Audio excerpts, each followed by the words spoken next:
नमस्कार, मैं हूं पवन त्यागी। कांग्रेस नेता प्रमोद कृष्णम ने यह बयान दिया है कि जो विपक्षी दल हैं उनके बूते की बात नहीं है कि वो 2024 के लोकसभा चुनाव में मोदी को हरा सकें। उन्होंने कहा जो क्षेत्रीय दलों का ये 26 दलों का संगठन बना है जिसका नाम इंडिया रखा गया है, इसमें जब तक कोई लीडर प्रधानमंत्री का चेहरा नहीं बनकर उभरेगा तब तक मोदी के सामने मुकाबले में उतरने का कोई अर्थ ही नहीं है। उन्होंने कहा जिस तरह से बिना दूल्हे के बारात नहीं होती, उसी तरह कोई भी दल है, उन दलों का यदि कोई लीडर तय नहीं है तो फिर प्रधानमंत्री को हराना नामुमकिन है। ये जो प्रमोद कृष्णम का बयान आया है, ये बता रहा है कि कांग्रेस ने 2024 के चुनाव में उतरने के पहले ही ये मान ही लिया है कि मोदी 2024 में तीसरी बार देश के प्रधानमंत्री बनेंगे।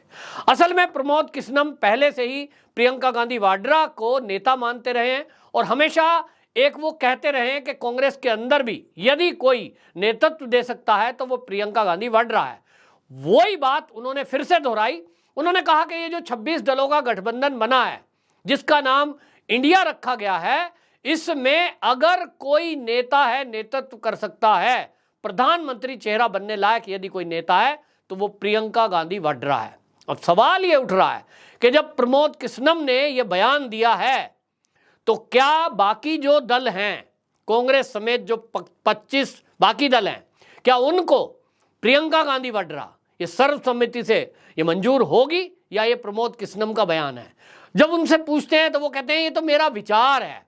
लेकिन दूसरी तरफ मल्लिकार्जुन खड़गे, जो विपक्ष की बैठक होती है बेंगलुरु में, वहां वो ये कहते हैं कि जी कांग्रेस का तो मकसद ही प्रधानमंत्री बनना नहीं है, वो 2024 में मोदी को हराना है।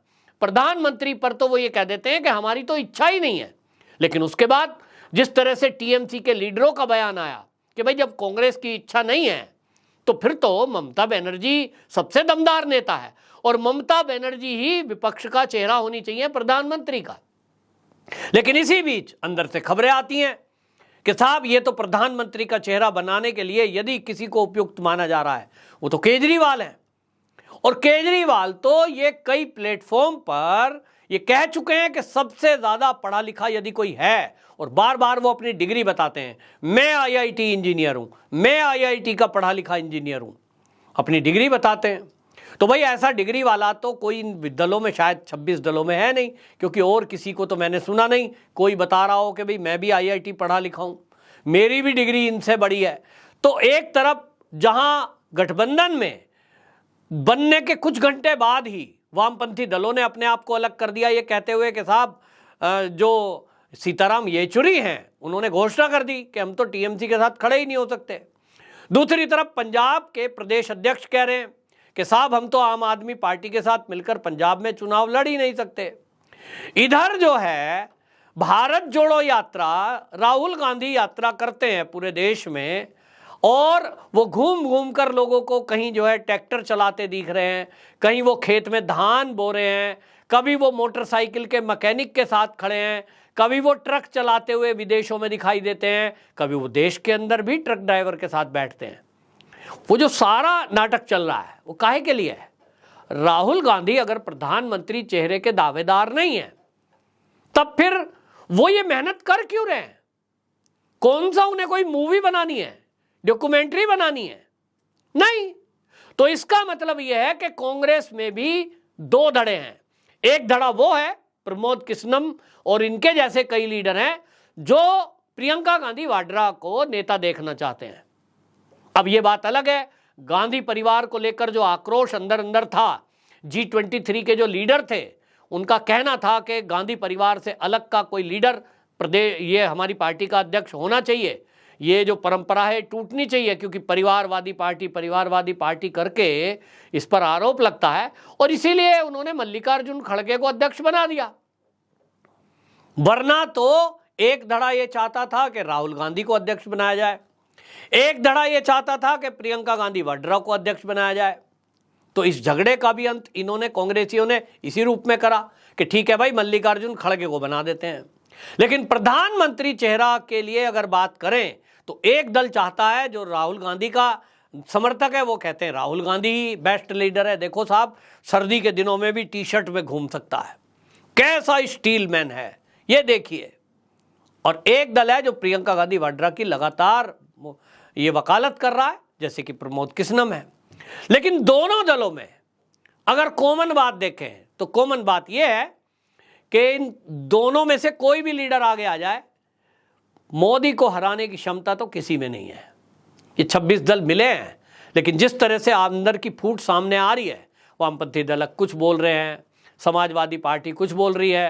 अब आप समाजवादी पार्टी को देख लो, प्रमोद किस्नम कहते हैं कि साहब समाजवादी पार्टी तो टूट जाएगी। पत्रकार ने उनसे पूछा, क्या आपको उत्तर प्रदेश में समाजवादी पार्टी जहां 80 सीटें हैं लोकसभा की, क्या आप समझते हैं कि आपको 20 सीटें भी अखिलेश यादव छोड़ देंगे?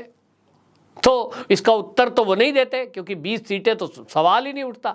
2 सीट कांग्रेस अगर मांगे अखिलेश यादव से, शायद अखिलेश यादव 2 सीट छोड़ दे, लेकिन 20 सीट छोड़ देगा अखिलेश यादव कांग्रेस के लिए, जिसका कोई यूपी में आधार नहीं है? ये तो हो ही नहीं सकता।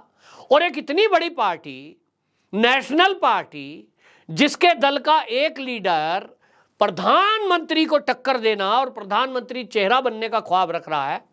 सोचिए, एक 80 सीटों वाले प्रदेश में यदि उसको 2 सीटें मिलेंगी, क्या इज्जत है भाई आपकी? इसी तरह आप बिहार में ले लीजिए, 40 लोकसभा की सीटें हैं। क्या वहां ये सोचते हैं कि आरजेडी जेडीयू गठबंधन उस 40 में से 10 सीटें उनको दे देगा?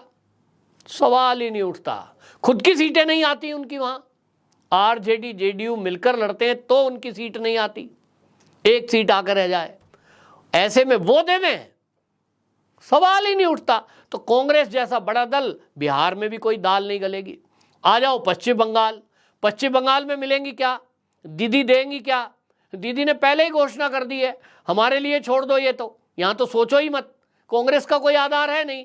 अधीर रंजन चौधरी हैं, अकेले राज्यसभा के सदस्य हैं, वो कहते हैं साहब नहीं, अब की बार 24 में मौका नहीं देंगे, क्योंकि हम तो वो हैं टीएमसी जिन्होंने लोकसभा जीता, फिर राज्यसभा विधानसभा जीता, फिर नगर निकाय चुनाव जीता, अभी ग्राम सभा में हम सबसे नंबर 1 हैं।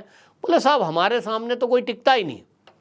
तो इसलिए कांग्रेस जो है वो प्रधानमंत्री चेहरे के लिए चाहे तो राहुल गांधी को आगे लाए, चाहे प्रियंका गांधी वाड्रा को आगे लाए। सवाल यह है कि बाकी जो दल के गठबंधन के दल हैं वो क्या इस बात को स्वीकार करेंगे? निश्चित रूप से नहीं। जवाब है नहीं। हालांकि सबसे बड़ा विपक्षी दल है, विपक्षियों में यदि आप संख्या बल से देखेंगे तो कांग्रेस ही सबसे बड़ा दल है। बाकी की तो 1 2 किसी की 0 इस तरह की सीटें हैं।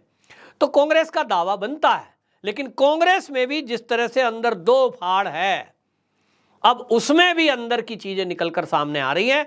प्रमोद किस्नम के बयान से यह सिद्ध होता है कि कांग्रेस के अंदर भी 2 धड़े हैं और दोनों धड़ों में अपनी अपनी लड़ाई है।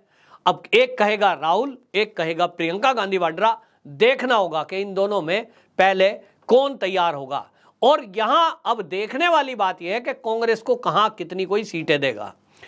पश्चिम बंगाल में ममता बनर्जी कह रही है कांग्रेस को कि तुम हमारे लिए पश्चिम बंगाल छोड़ दो। उत्तर प्रदेश में समाजवादी पार्टी के अखिलेश यादव कह रहे हैं कि यूपी हमारे लिए छोड़ दो। पंजाब में और दिल्ली में अरविंद केजरीवाल जी कांग्रेस को कह रहे हैं कि पंजाब और दिल्ली तो हमारे लिए छोड़ दो। फिर भाई कहां जाओगे, कहां चुनाव लड़ोगे? आपके लिए बच गया छत्तीसगढ़, इधर आ जाओ आप जो है झारखंड, यहां भी बाकी दल हैं, शिबू सोरेन हैं, वो काहे छोड़ देंगे सारा? तो आप कहां से लड़ोगे? अगला नंबर आएगा कहां? आप कल्पना कर रहे हैं 100 का आंकड़ा पार कर जाएंगे। ये सारे लोग मिलाकर जिस तरह की अभी फुटअव्वल इनके सामने आ रही है, मुझे तो लगता है कि प्रमोद किस्नम का जो बयान है वो एक तरह से दिखा रहा है, जिस तरह से वो समाजवादी पार्टी में टूट की बात कर रहे हैं, इसी तरह टूट की खबरें कहां से आ रही हैं? बिहार से आ रही हैं। कभी कहते हैं जेडीयू में टूट हो रही है, कभी कहते हैं आरजेडी में टूट हो रही है। इधर जो है खबर आती है महाराष्ट्र से कि वहां तो कांग्रेस ही टूट रही है। कांग्रेस के जो विधायक हैं, जो सांसद है, वो कहीं शिवसेना या तो कहीं अजीत पवार से टच में है। तो कुल मिलाकर के कांग्रेस के अंदर कुछ भी नहीं चल रहा। और इससे एक बात समझ में आ रही है कि कांग्रेस के नेताओं को, खासतौर पे पुराने नेताओं को, ये बात समझ में आ गई है मोदी को हराना नामुमकिन है। ये इन्होंने स्वीकार करना शुरू कर दिया है, क्योंकि राहुल गांधी धड़ा अगर चुनाव हो जाएंगे और कांग्रेस जब हार जाएगी और विपक्ष में बैठेगी 2-4 सीटों के साथ, तो जो राहुल गांधी वाला धड़ा है वो कहेगा हमने देखो पहले ही कहा था कि अगर प्रधानमंत्री चेहरा प्रियंका गांधी वाड्रा को बनाया तो हम नहीं आएंगे, इसलिए राहुल गांधी जी को बनाते तो हम आते, राहुल गांधी जी को आपने बनाया नहीं इसलिए हमारी सीटें कम आई हैं। ये जो प्रमोद कृष्णम टाइप के लोग हैं, प्रियंका गांधी वाड्रा के सपोर्टर, ये कहेंगे देखो भाई हमने तो चुनाव के पहले कहा था कि प्रियंका गांधी वाड्रा को चेहरा बनाओ, उनमें है दम, वो आपने बनाया नहीं इसलिए सीटें कम आई हैं। यानी दोनों धड़े, ये शायद मुझे लग रहा है कि कांग्रेस के आला कमान ने, सोनिया गांधी ने ही शायद कहा हो कि अलग अलग बयान दो ताकि हारने के बाद कुछ कहने का बहाना न बच जाए। तो कुल मिलाकर मुझे तो यही दिख रहा है कि अभी से कांग्रेस ने हार मान ली है, इनके धड़ों ने ये तय कर दिया है कि मिलकर नहीं लड़ेंगे। 26 दल हाथ फोटो खिंचवा रहे थे, अब देखना होगा जो इनकी मुंबई में बैठक होगी उसमें जिस तरह से इन्होंने कहा है कि हम 11 दलों की 11 सदस्यों की एक टीम बना देंगे, देखना होगा उस टीम में क्या होता है। प्रधानमंत्री चेहरा, कहीं ये दोनों आपस में कहते रह जाएं कि राहुल या प्रियंका, इधर पता लगे कि अरविंद केजरीवाल का नाम घोषित कर दिया गया, क्योंकि इसकी उम्मीद इसलिए जताई जा रही है, कहा यह जा रहा है कि ये जो गठबंधन के लीडर हैं ये शरद पवार जी के पास बैठेंगे जाकर मुंबई में, तो शरद पवार जी के मुंह से ये घोषणा कराई जा सकती है कि प्रधानमंत्री का चेहरा कौन होगा। देखना होगा ये नाम अरविंद केजरीवाल जी का होगा या ममता बनर्जी का। इतना तो तय है कि राहुल गांधी और प्रियंका गांधी वाड्रा में, दोनों में से अभी तक कोई नाम फाइनल होता कांग्रेस की तरफ से नहीं दिखाई दे रहा है। वंदे मातरम।